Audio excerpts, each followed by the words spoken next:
Beetroot ಪಲ್ಯ ಮಾಡೋಕ್ಕೆ 3 beetroot ತುರಿದಿಟ್ಕೊಂಡಿದ್ದೀನಿ. ಅದಕ್ಕೆ ಬೇಕಾಗಿರೋದು ಹಸಿಮೆಣ್ಸಿನ್ಕಾಯಿ 7-8 ಹಸಿಮೆಣ್ಸಿನ್ಕಾಯಿ, 1-2-3 ಈರುಳ್ಳಿ, 2 ಟೊಮೊಟೊ, ಕರಿಬೇವಿನ ಸೊಪ್ಪು. ಎಣ್ಣೆ ಕಾದಿದೆ, ಸಾಸಿವೆ,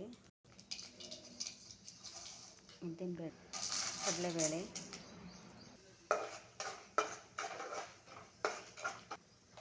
ಹಸಿಮೆಣ್ಸಿನ್ಕಾಯಿ,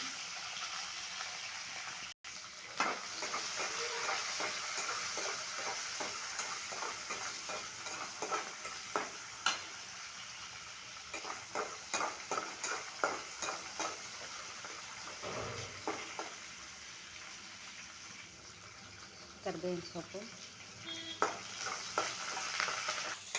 ಈರುಳ್ಳಿ,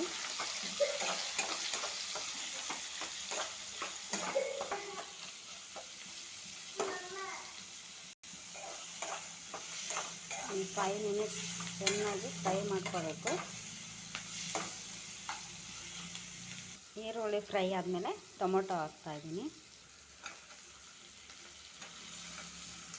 ಹಚ್ಚಿಟ್ಕೊಂಡಿರೋ 2 ಟೊಮೊಟೊ ಹಾಕ್ತಾಯಿದ್ದೀನಿ.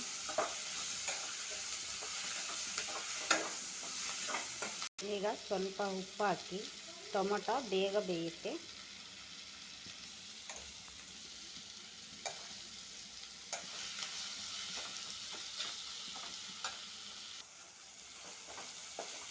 ಟೊಮೊಟೊ ಬೆಂದಿದೆ.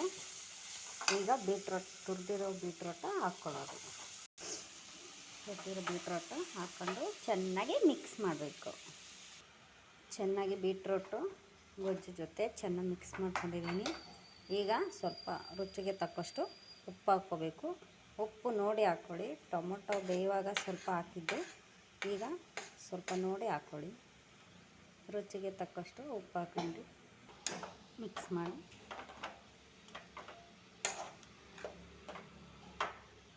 ಇದಕ್ಕೆ ಸ್ವಲ್ಪ ನೀರು ಹಾಕ್ಕೋತೀನಿ. ಬೀಟ್ರೋಟು ಬೇಯೋದಕ್ಕೆ ಸ್ವಲ್ಪ ನೀರು ಬೇಕಲ್ಲ, ಅದಕ್ಕೆ ಸ್ವಲ್ಪ ನೀರು ಹಾಕ್ಕೋತೀನಿ.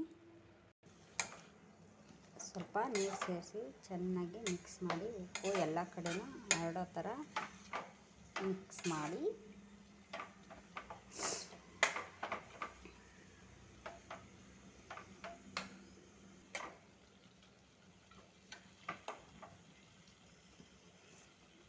ಒಂದು 5 ನಿಮಿಷ ಇದನ್ನು ಮುಚ್ಚಿಟ್ಬಿಟ್ಟು